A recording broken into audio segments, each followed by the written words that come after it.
The sacred is revealed in the ordinary. There is a beauty in this. But how do we discover the mystery of the sacred in our seemingly mundane existence? Welcome to Revealed, a podcast sponsored by Resurrection Catholic Parish in Green Bay, Wisconsin. Let's join our hosts, Katie McAllister and Tony Pickler, as they explore the lives of people, organizations, and resources that will help us delve into the sacredness of the ordinary. Welcome to another episode of Revealed, where we have the one and only University of Wisconsin Green Bay women's basketball coach, Kevin Borseth. Welcome, Kevin. Thank you. It's good to be here. Yeah, well, we're so excited to hear what you have to say about how your experiences in basketball and also about how you find the sacred in basketball and beyond. So, as we begin, tell us a little bit about yourself. Who is Kevin? Wow. Start with a big, big here. I've been around a long time. We start general questions. I've been kind of involved in sports my whole life since I was a child. And I was raised in Upper Michigan, so I am a Youper. Raised on the upper end of Upper Michigan. And I lived there for the greatest majority of my life before moving to Michigan Tech and then coming down to Green Bay, being the coach down here for, it's been 20 years since I've been here. I had one hiatus where I went to the University of Michigan for 5 years, but I've been back here for the last 11. So for the most part, I've been involved in sports my entire life. And that doesn't go beyond hunting and fishing because I do that too, but anything that revolves around fun, I'm in. So that's kind of the nuts and bolts of what's kind of made my life up so far. Did you play college basketball? I did. Yeah. I played college basketball at Lake Superior State University in Sault Ste. Marie, Michigan. It was an eye-opening experience for me coming from a very small town and then playing college basketball. I went from being a small fish in a big pond, a big fish in a small pond, into a small fish in a big pond. I played with some very good players, a very successful team, met some very good teammates, but I got an opportunity to play. I played a little bit of tennis too. I played 2 years of tennis in college as well. So how did you move from playing to getting into coaching? I graduated. Yeah, I did. I graduated with a business degree, and I went to work in the pre-manufactured home industry. And I was a purchasing agent, buying lumber and 2x4s and nails and nailers and staplers and safety glasses and everything for home building things. And ironically, my father owned a retail yard, so I was very familiar with all that. And of course, in 1979-80, the interest rates went sky high and found myself on the unemployment line. So that was kind of scary. And I worked as a golf course bartender for about 2 years, where everybody there had long pockets and short arms. So I didn't make a whole lot of money in the process, but I had fun. But I didn't have a whole lot of expenses. I wasn't married at the time, so it was... and living at home, so it was pretty easy. And then I finally got a break. In 1982, I became then was the girls program at Gibbet Community College in Ironwood, Michigan, where I'm from, that area. There were some teaching responsibilities that went along with that.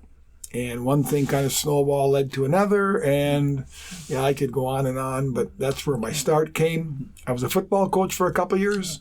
3 years in football. I had baseball for a couple of years. So anything in sports where you wear sweatpants and tennis shoes, I got to carry my childhood over all the way to my adulthood. So that's been a good thing. Still a kid. So you started right in college coaching, never coached high school or at lower levels? No, I did. I was, I ran. I shouldn't say that because when I first started, I was before the junior college gig hit. I always wanted keys to the gym. That's what I always wanted. And you could never get in. When I was, everything was locked up, so we either had to dig a hole under the fence or crawl over the top or cut a hole in the fence, heaven forbid, right? Or sneak through the boiler room window to get in. I wanted keys to the gym. Well, I wound up, when I graduated, I got back and I started the community schools program for 4th, 5th, and 6th grade boys. So I finally got my keys to the gym, and that's where I first started, and that led to, I was an assistant boys varsity coach in Hurley, Wisconsin for a couple of years. 3 years. I was a assistant football coach for 3 years at my high school. I was a head baseball coach for 2 years. So I dabbled around all that before I finally got involved in the junior college aspect. And yeah, it was part-time for the most part. I was all dressed up and nowhere to go. Yeah. And I got lucky, and one thing led to another, and 41 years later, I'm still coaching. So it's pretty amazing. A legendary coaching career. Yeah. So you have all these women that you've influenced over your past 20-some plus years with UWGB. What do you really want to teach them beyond the court? Beyond playing basketball? Yeah, and that's a very good point. When you're younger, I don't know that you think of that, because all you're trying to do is win. Because that's, some of us will do our jobs well and some of us will not. We'll all be judged by the same thing, and that's the result. So I think when you're young, that's what you think of. You're trying to win games because that's what you want to do. That helps your team build harmony. It helps great for teamwork. So you're really concentrating on that. And the older I get, I come to realize, and the fact that I've got children of my own, obviously, and I see the struggles that they have getting into college, I'm a lot more aware of the little things that are so important in the lives of these students that I touch. Being away from home, making sure they're comfortable, getting their priorities straight, whether it's time management or getting their academic skills down, or making time to get home to their families, and on and on. There's a lot of things that really go into life other than basketball. There's a lot more to life than basketball. Unfortunately for me, I'm old enough now and I've had enough experience where I'm not trying to protect my job. I think a lot of people do that. And as a result, it's maybe sit back and realize that there are things that I want to be able to help these young ladies with. I hope I'm a good mentor to them. I hope I've been a good leader for them, because in the end, I spent a lot of time with them. I am a teacher. Someone gave me a pin when I first started years ago teaching, and it was an apple, and it said, "I make the difference," and that was scary. To think someone like me, if you knew me from before, you'd say, "I make the difference in someone's life," so that's really scary, and I guess I've really taken that to heart. And players mean a lot to me. Yeah, I'm there for them. They're there for me. I think we learn from each other, but it's a good relationship between the two of us. I know Dick Bennett would say that there's been a lot of changes in coaching over the years, and over your 40 years or so. How have you seen the game change? But how have you seen the players, the women, change? I'm always, let's go to the Dairy Queen after the game. I've always been that way. It was so much fun to play when I was younger. And when you got done it wasn't the Dairy Queen, it was the Evergreen where we were from. We didn't have a Dairy Queen. But you got to the Evergreen, you got a free cup of ice cream or 15 cents or whatever it was. And for me, it's always been about that. And I've tried not to lose sight of that, because it's a game. When the game is not fun anymore, it ceases being a game for me. So I try to keep that in perspective. A kid's perspective, not really. A kid is a kid. Youngster is a youngster. They have things that I'm more aware of potential things now because I kind of look for them. I don't know what home life is like, but I'm a little more in tune with things that are happening at home for some, because everybody doesn't have the same home life, obviously, so I'm a little more sensitive to those things. But from a personal perspective, it hasn't changed. My job hasn't changed in the sense that my job is to see people, see my players at a level, to treat them on that level and watch them rise to it. That's really what my job is, to give them confidence, to build them into, so they can have a good, responsible life moving forward. And hopefully I can help them with that, give them confidence in that. The game has changed a little bit, I guess. I mean, there's some change for the most part, but it's still a game. It's still basketball. The only thing that's changing now, obviously, is the NCAA, and kids are getting paid a lot more than they were getting paid before. So that's probably the biggest change that college sports has been through. But in terms of dealing with the players, none of that's ever, for me, has never changed. I haven't. The game's always been a game, and I've always treated it on that level. So, you've had a lot of success in coaching. You've racked up a lot of wins and a lot of conference championships and a lot of trips to the NCAA. So how do you balance the duties of being a D1 college basketball coach with your family, your kids, your wife? Yeah, it's hard. It's with any, it's no different for whether you're do what I do or whether you're a carpenter or a lowly church whatever, worker. Whatever you are. I mean, it's all relative. You have to do your job, obviously. I try to do my job at my job. When I come home, I try to be there at my home. Mm-hmm. So I don't take it home with me. I know when I was went to University of Michigan, it's a lot higher up. There's a lot less air to breathe because the higher you climb, there's not quite as much air. Everybody's battling for a little bit of air that's up there. So it took a lot of my time. It did. And I didn't spend as much time with my family as I wanted to. And interestingly enough, my daughter Kayla, she knew it. She felt it. One of my children felt it. And she knew that it was time for me to get out of there so I get back to living because I grew up in the UP. And I learned that life in the UP isn't about work. So that's kind of gone with me. So, yeah, I try to balance it. I get up early. I get my job done. I come home. I spend a lot of time with my family. I don't, you've got to prioritize. You kind of alluded to it, but sometimes things don't go quite right on the court, right? You have a bad day, probably high emotions. How do you kind of leave, the bad game on the court? How do you not take it with you and take it home? And I don't. I'm not very good at that. I'm really not. I'm more explosive than I am sit back and think. I just immediately react to something. I overreact to things, and that's probably not one of my strengths. I have to practice one time. That's how I get it out of my system. Mm-hmm. I got to get it. We got to go through a practice, get it over with, and then move on with life. But it literally eats at you. Mm-hmm. I mean, you want to do your job well because so many people are dependent upon that. Last thing I want as a coach is to have my people that I coach lose confidence in me. Mm-hmm. And so I'm motivated by the fear of failure, kind of, if that makes any sense at all. Mm-hmm. And so, yeah, it's just, we lose and now they got videotape, so I just pour myself into a computer screen and watch videotape trying to figure it out. And, of course, everything's wrong when you lose and everything's right when you win. Yeah. So I've been fortunate that I've won more than I've lost, but the losses hurt. Some hurt more than others. Mm-hmm. And I think that's pretty natural for coaches to feel that way. Because at the end of the day, you're trying to mold your teams.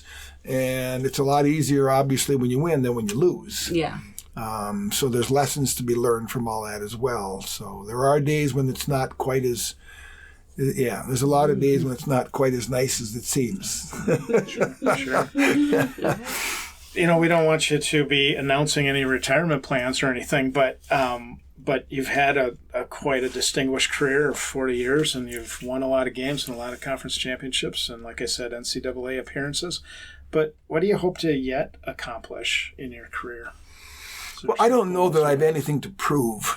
Yeah. Mm-hmm. And I don't know when I set out to do this that I was trying to prove anything either. I just enjoyed it so much, and I enjoyed so much watching the players rise to that level that I believe that they could. And that, to me, has meant everything. To see that smile on their face, to watch the jubilation when they won, everything comes together. That's really what it's been about it for me. And I love the smell of the gym. I do. You're a gym rat, aren't you? I love the smell. But you know what? It could be, and it could. I mean, I love the smell of a football field, of a baseball diamond, of a hockey rink. I love the smell of all of them because it's a game. I like game. I don't know what I would do without that. I'm not a good gardener. I can't paint, and I don't know anything about mechanicking and carpentering. That's my problem. If I did, there might be something for me down the road. But right now, this is kind of where I'm at. So I enjoy being around people. I'm not a hermit. I can't live in the woods by myself. I've got to be around someone. I need camaraderie. I need all that. So that's kind of where I'm at with it right now. And I'm at that age now. After 40 years, I could at any point in time. I don't, but I enjoy it. I enjoy what I do. My health is good, and that's the big thing. Keeping good health and being in the gym every day allows me to do that. Mm-hmm. I get up, I've got purpose. Mm-hmm. At least as far as getting up, it's different than reading every day. Right. Like, certainly I could read every day, but I can only read so much. Mm-hmm. So I like to get up and move around a little bit. So as long as God allows me to get up and move around a little bit, I'm going to continue to do what I do the best I can. Mm-hmm. Well, we know you're a man of faith. We see you here at Resurrection for Mass on a very regular basis. So how do you bring your faith to the coaching of these young women at UWGB? I guess when I'm with my players, for the most part, family's important. I think for me, church is family. It's about that. I think treating people right is really important. Doing what's right is important. We tell our players, do what's right, do your best, and treat everybody the way they want to be treated, the way you treat yourself. So, I think Jesus said something about that. I mean, you can talk about the 10 Commandments. He just said they're pretty good guidelines to follow. Mm-hmm. I mean, they're not. Don't steal things from people. Don't do bad things for people. Don't. There's a lot of things in there that are really good. So, I guess in the process, do my job right. Don't cheat. Don't cut corners. Don't accept anything but your best. Respect. And that was probably the biggest thing my children learned from being in they went to Holy Cross, was they learned yes, please, and no, thank you. Mm-hmm. Yes. And I thought to myself, that background of yes, please, and no, thank you has carried them through life beyond belief. And I think a portion of what I do with my players, being grateful for the gifts you've been given and not taking them for granted, and thanking those people for doing that, and giving back in the same capacity because you are so fortunate, those kind of things. So I guess those are kind of faithful things. They are, things that would be taught through the church for the most part. So authentic. Yeah. That makes any sense. So Revealed is, this podcast is all about finding the sacred. So where do you see the sacred? Where do you see God in your coaching? Wow. That's a far out question. It really is. Where do you see God in my coaching? Mm-hmm. I've been surrounded by the two most important people in my life have been my mother and my wife Connie, because the both of them are faithful on steroids. Mm-hmm. That's a good thing, right? I mean, my mother had that, on her refrigerator. Every time I pass the church, I always stop and visit. So when at last I'm carried in, the Lord won't say, "Who is it?" And I've always remembered that, So I was raised, and I don't know, my wife Connie is very faithful person. She's done a phenomenal job with our children. I think my job in what I do, in where I see God in my life as a coach, I guess would probably be more so in my just dealing with them, just my everyday touching them. I don't know how to describe that. I have to think about that question. It's a deep question. It's a very it's a very deep question. I'm still learning.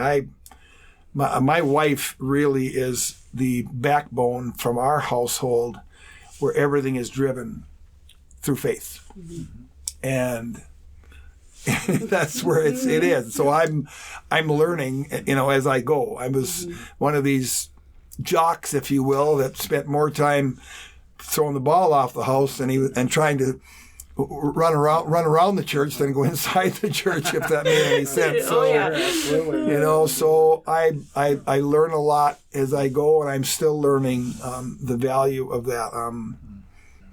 That sounds like your relationships with the women you've coached. You've seen the goodness in them, and I don't know.